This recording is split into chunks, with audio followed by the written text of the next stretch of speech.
warahmatullahi wabarakatuh. Halo anak-anak, bagaimana kabar kalian?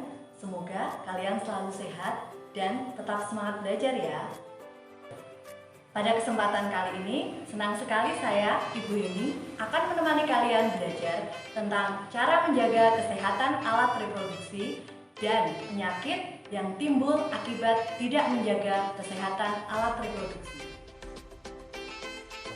Nah, anak-anak, pada pelajaran kemarin kalian sudah mempelajari tentang ciri-ciri masa pubertas.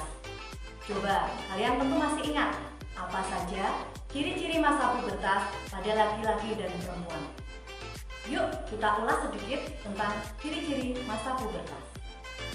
Pada laki-laki ditandai dengan mimpi basah, kemudian tumbuh rambut halus di sekitar ketiak dan kemaluan, tumbuh kumis, tumbuh jenggot, serta jambang.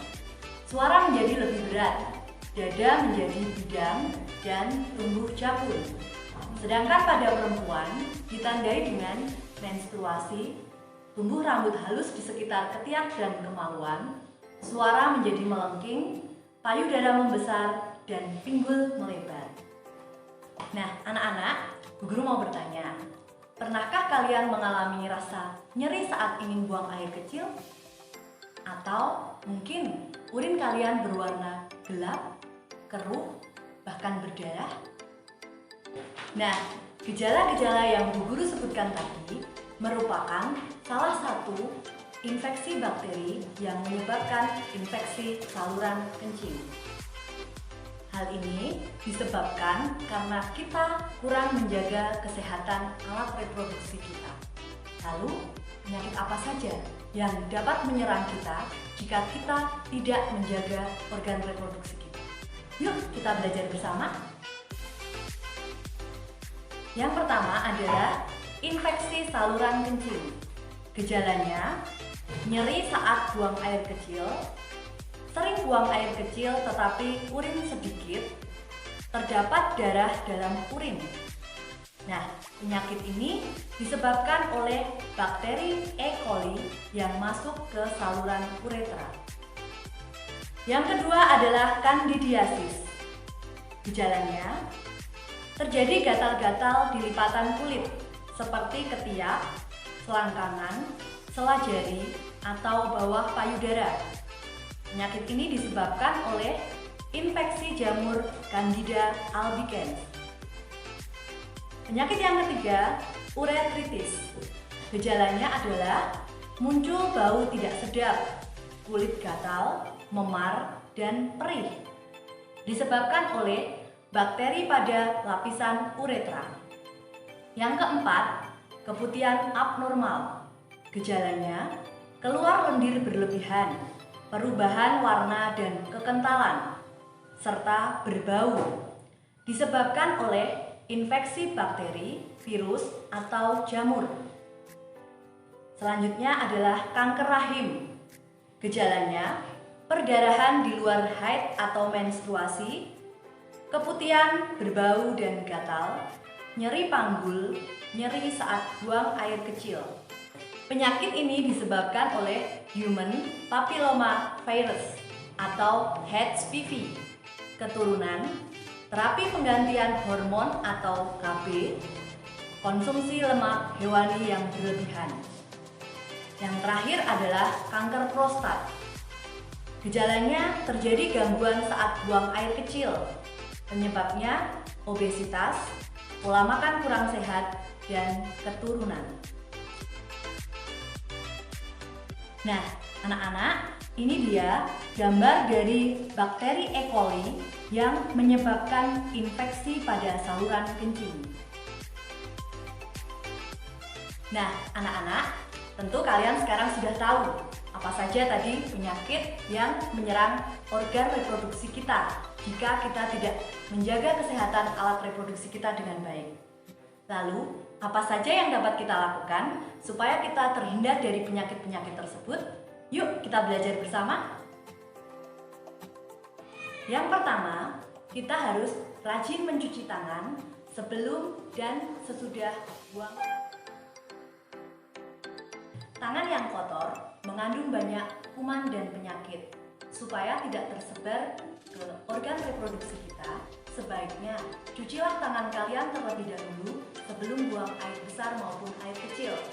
Gunakan tangan kiri kalian untuk membersihkan organ reproduksi kalian dengan gerakan dari depan ke belakang. Jangan lupa, setelah membersihkan organ reproduksi, cucilah tangan kalian dengan sabun dan air mengalir.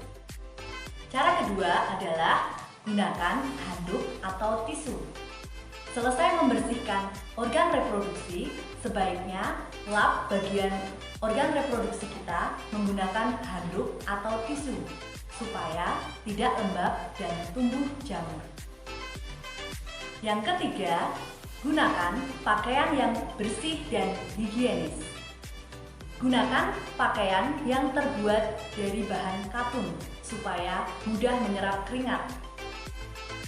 Yang keempat, gunakan celana yang longgar. Anak-anak, tahukah kalian bahwa penggunaan pakaian yang ketat atau celana yang ketat akan mengganggu peredaran darah? Nah, supaya kesehatan alat reproduksi kita tetap terjaga, pakailah celana yang longgar supaya kita bisa bergerak dengan bebas dan nyaman. Yang kelima, biasakan buang air di tempat yang telah disediakan. Nah, anak-anak, masih adakah di antara kalian yang suka buang air di sembarang tempat? Mulai sekarang, buanglah air kecil maupun buang air besar di tempat yang telah disediakan seperti di toilet atau kamar mandi. Selain merupakan kebiasaan yang baik, hal tersebut dapat menjauhkan kita dari berbagai macam penyakit.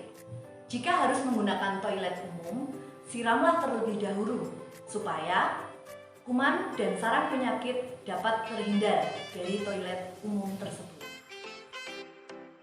Yang keenam, jauhilah makanan dan minuman yang kurang sehat. Tahukah kalian apa saja makanan yang kurang sehat itu?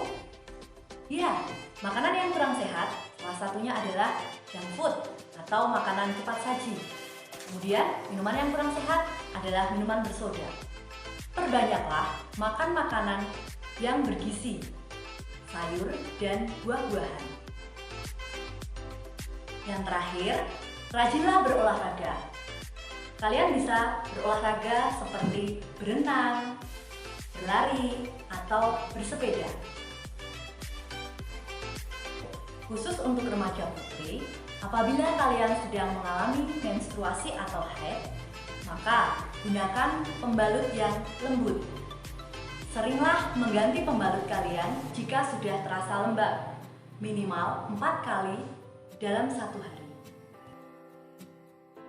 Nah, anak-anak, setelah kita mempelajari bersama tentang cara menjaga kesehatan alat reproduksi dan penyakit yang timbul akibat kurang menjaga kesehatan alat reproduksi, banyak manfaat yang dapat kita petik. Ayo, apa saja manfaat yang kita dapatkan dari pelajaran hari ini? Yang pertama, kulit di sekitar organ reproduksi kita akan menjadi lebih sehat dan terhindar dari bau tidak sedap. Yang kedua, kita akan terhindar dari berbagai macam penyakit kulit dan penyakit kelamin. Yang ketiga, aktivitas buang air besar dan buang air kecil tidak akan terganggu.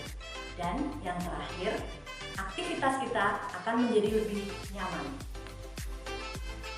Nah, setelah mempelajari materi ini, guru ingin mengecek pemahaman kalian. Coba kalian kerjakan soal evaluasi di samping ya.